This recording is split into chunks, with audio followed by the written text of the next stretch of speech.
we've survived the first winter storm of 2022. We did. Now we're getting ready for the second one. Oh, I hope we're ready. How did you survive the first one? I did pretty well. Yeah? Yeah, I was pretty warm with my sweaters and blankets and had a lot of people offer to help me out if I needed it. Yeah, that was How really about cool. The same here.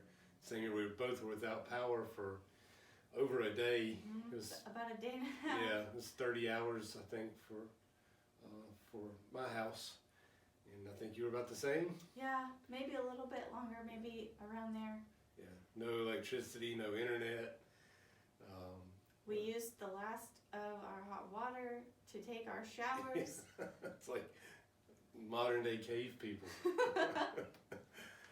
You told me that you were able to do some reading during the time. You want to talk about that? Sure. Let's talk about that. Yeah, trying to save my phone battery and not having internet. I got to spend a lot of time reading. When it was bright enough outside, I had a hard copy book that I borrowed from the library, Dear Edward. Okay. Which is about a boy whose plane crashes and he is the sole survivor. His family and the other passengers all die, and then the book alternates between the hours before the plane crash and the years after as he tries to make meaning without his family.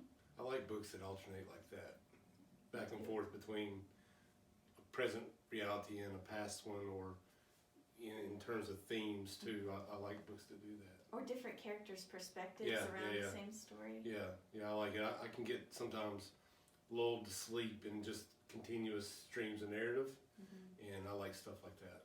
Yeah. Did you read during the blackout? Not really, not as much as I intended to, but I am right now making my way through Howard Thurman's Meditations of the Heart. And so Howard Thurman writes these meditations that are really formative for me, and they're short, so I don't get bogged down in continuous streams of narrative when I can just read a few meditations at a time. And I love Howard Thurman and everything that he has ever written.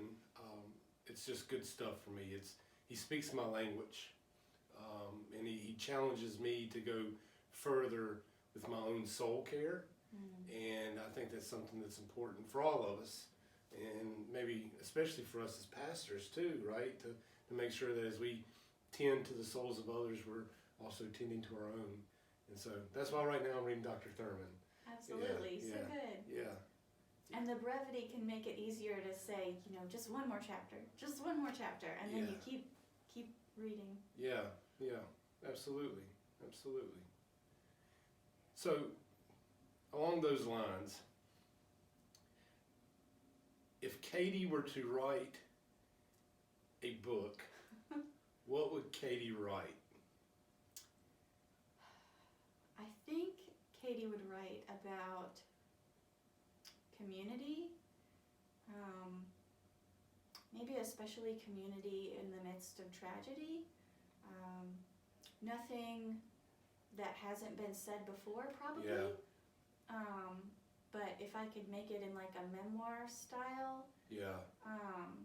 In the few years that I was at Duke Divinity, I lost one of my best friends to suicide, and another friend was shot, and we had to leave school because of COVID, and a coffee shop downtown blew up from a gas leak. I remember when that happened. So all of that compounded was a lot of tragedy in a short amount of time, which is terrible, but also brought a lot of opportunity for people to bond together and support one another through it. That's the benefits of community, because tragedy is inevitable, and the benefits of community. That's a book I would read. Thank you. That's a book I would read. And the ways in which I guess tragedy and trauma are linked to one another, and something about community that addresses that. There is stuff out there, but I also like the whole memoir bit. My unique spin on it.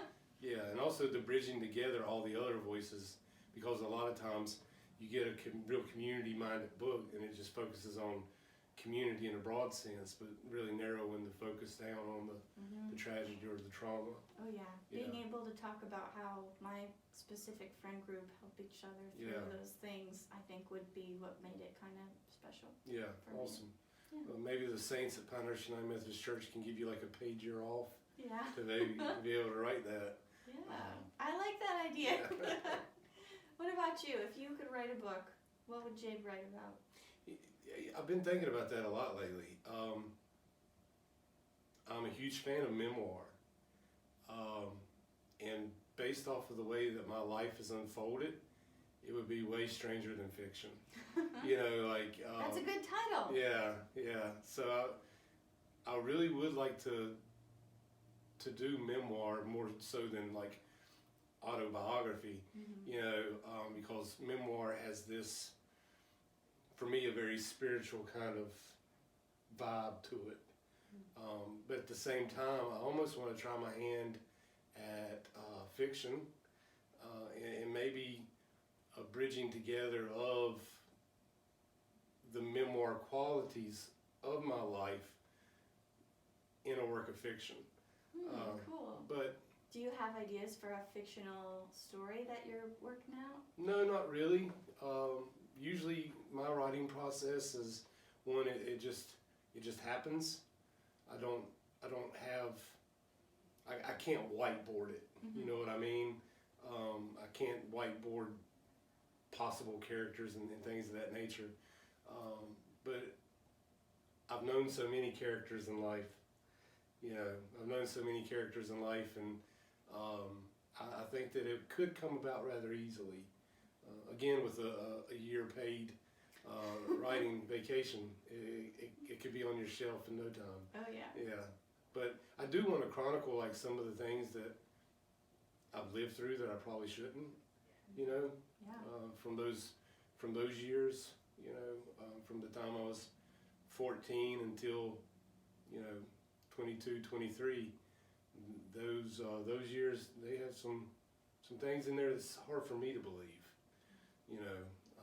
But I also don't want to be defined by that period of life. And so I think that any writing that I were to do would have to also incorporate the other parts of the story. Sure. Yeah. Well, I would read that. Well, thanks. 5 stars. Thanks. Yeah. Rated on Amazon. Yeah. Yeah. Cool. Put it on my Goodreads. Yeah, cool. What are some 5-star reads that you've read lately? 1 or 2 of your top. If anyone asks you for a book recommendation, what's your go-to? Brother to a Dragonfly. It's written by Will Campbell. Will Campbell was a Baptist pastor, chaplain in the South during the Civil Rights Movement. And it's a memoir, and it actually, oddly enough, flows back and forth. One chapter would be the story of his brother Joe, who is the Dragonfly. And Joe has a lot of substance abuse problems and other issues, and so it goes from a chapter on Joe to a chapter on Will Campbell's role in the Civil Rights Movement as a white clergy person in the South. And through the book and those two narratives, which sometimes intersect, you also get to hear about Will Campbell's transformation as a human, and how he begins to see God in the other. And for him, the other are the racist people in his family, the racist people who are murdering his friends, and so it's really a story that I think we need to hear these days and times, because it allows us to be challenged to see the humanity in people that we would rather not see the humanity in. And it's just a great work. It's my number one recommendation, especially now, where we are still in this very polarized us versus them environment. What Will Campbell eventually works out is there is no them, there's only us, right? Mm. He doesn't use that language, but that's the whole of it. So yeah, brother to a dragonfly. And the other one, if we're just doing a couple, the other one that I would probably point people toward would be the novel Jayber, and that's by Wendell Berry, who, you know, I love Wendell Berry. Wendell Berry's a very prophetic voice, a poetic voice. He's my favorite hillbilly, and I admire his work, and I admire the prophetic role that he has as an author. And I think Jayber is the one novel that kind of encompasses all of his thought.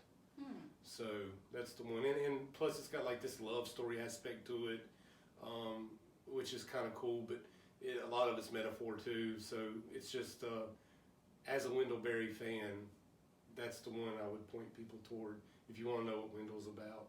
And if you also want to understand the way I think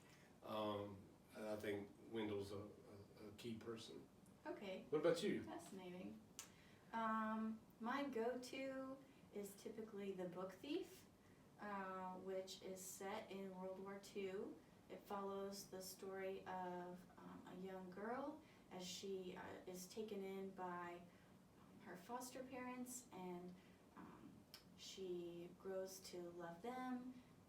Her foster father teaches her to read. He plays the accordion for her, and it just kind of follows their life as they take in and hide a Jewish boxer during this era, and it just kind of follows her coming of age type of process during this tumultuous time in history. Very cool. Beautifully written. Very cool. Who wrote it? Markus, Zusak. Okay. Very cool. Yeah. What else? So we've talked a lot about memoir, so I wanted to start off with that fiction. That one is a fictional story, but I had two other memoirs come to mind. Searching for Sunday by Rachel Held. That's a good one. I know. Searching for Yes. Sunday by Rachel Held Evans. Yes. The story of her loving, leaving, and finding the church. Yes. She is caught up in what I think a lot of my generation gets caught up in. Christians don't always practice what they preach, and she wants to find community that embodies the love and grace and hope that Christ offers us. It details her journey of kind of the cynicism that might come with leaving the church, or the church not being there for you in ways that it should be. Yeah. And kind of finding her own pocket of Christianity, of a way to be faithful again. Yeah. And similarly, Stations of the Heart. Well, that's my next recommendation. Okay. Yeah. Stations of the Heart by Richard Lischer, who you know. I do know. Chronicles his wrestling with his son Adam's death. Yeah.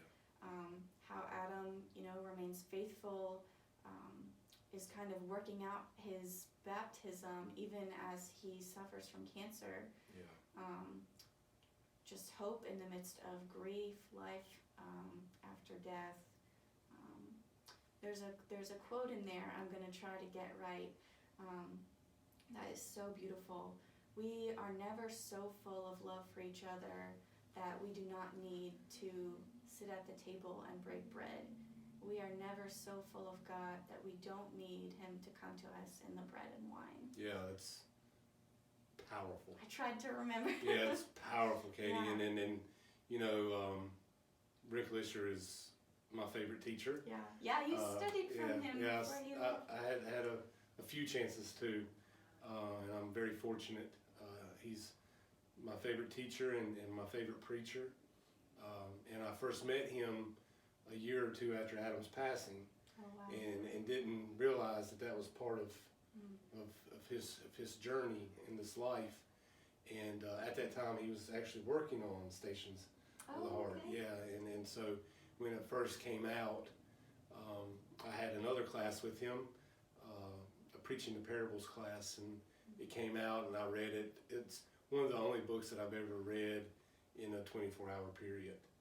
And I remember talking to him about it, and I couldn't find the words to adequately describe how he moved me in telling the story of his son's death. You know, it's a reminder of, you know, beauty even in the midst of suffering, and he does that extremely well. That's a must read. I remember sending it to my mom, and my mom was like, "Why would you ever have me read this?" Because it will It's do like things to you. disturbing in a good way. Yeah.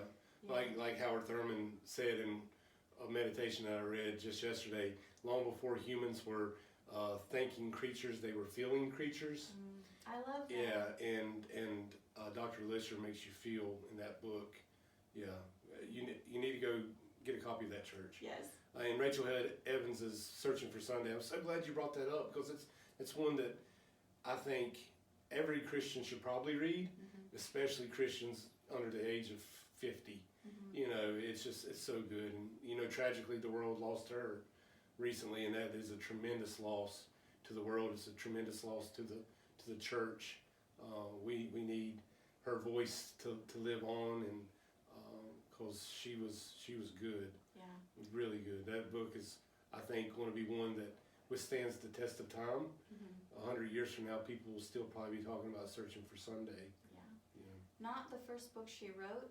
I would recommend any of her books, but I do think it is a good first one to read. Yeah. Like you said about Barry, that one kind of encompasses her whole deal. Yeah, it's good stuff. It's good stuff. The main thing that I think pastorally we'd like to communicate to the church is we want you to challenge yourself by reading, and do not be afraid to challenge your intellect by reading things that you didn't think that you would ever pick up and read. There's a lot of stuff out there, and not all of it's good, and hopefully we've talked about some things today that may be good for you. So if you have recommendations for us, send them our way. Yeah, please. If you want to talk to us about other recommendations we have, or these books. Please. Yep. Yeah. Or you can borrow some of our books, but Yes. some of them I'm more reluctant to lend out than I am others. Gotta make sure you get them back. Yeah, which reminds me, some of you have my books, and I haven't forgotten. But, all right. It was good talking to you. Good talking to you, All right. Pastor. We'll do it again some other time. All right. All right.